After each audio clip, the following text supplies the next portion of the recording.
আজকে পূজার জন্য সাজবো এন্ড খুব সুন্দর করে এই মেকআপ লুকটা ক্রিয়েট করেছি, খুবই বাজেট ফ্রেন্ডলি কিছু মেকআপ প্রোডাক্টস দিয়ে। আজকে ইউজ করা সব মেকআপ প্রোডাক্টস গুলো ক্রাশি কসমেটিকে अवेलेबल পেয়ে যাবে। হ্যান্ডমেড জুড়িগুলো কিন্তু তাদের পেজ থেকে। Starting with the eye makeup and ফার্স্টে হচ্ছে সুইস বিউটির এই আই প্যালেটটা দিয়ে আমি ক্রিয়েট করে দেখাবো। এন্ড আই লুকটা আমি একটু স্মোকি কাইন্ডে রেখেছি যাতে করে যে কোনো ধরনের আউটফিটের সাথে তোমরা ক্যারি করতে পারো। এন্ড আমি এখানে খুবই বেসিক কিছু শেডস দিয়ে কিন্তু ক্রিয়েট করেছি, আমি এখানে দেখিয়েও দিচ্ছি যাতে করে তোমাদের জন্য ইজি হয়।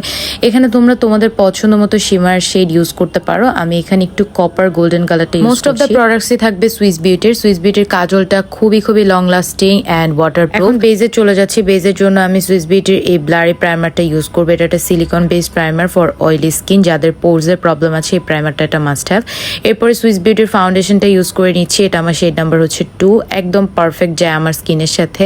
এন্ড সুইস বিউটির ফাউন্ডেশনটা কিন্তু একদম এয়ার ব্রাশ একটা ফাউন্ডেশন, বেশ লং লাস্টিং ফ্ললেস একটা ফাউন্ডেশন, কোনো ধরনের কোনো কারেক্টের দরকার পড়ে না। বাই দ্য ওয়ে ক্রাশি কসমেটিক কিন্তু 2000 টাকা কেনাকাটা করলেই পাচ্ছেন ফ্রি ডেলিভারি এন্ড শপ থেকে পারচেজ করলে 5% কন্ট্রোলিং এর জন্য 3-in-1 এই প্যালেটটা ইউজ করছি। এখান থেকে ব্লাশ, ব্রঞ্জার, হাইলাইটার ইউজ করে নিব। ব্লাশটা এত বেশি পিগমেন্টেড এন্ড আজকে একটা নতুন সেটিং স্প্রে ইউজ করছি। এটা একটা গ্লোই সেটিং স্প্রে, খুব সুন্দর গ্লো করে। এটা পছন্দ মতো মিং গ্লাস পরে নিচ্ছি। আর মেকআপটা একদম ইনকমপ্লিট, সো হাইলাইটও করে নিলাম ব্রোবোন ইনার কর্নার সহ।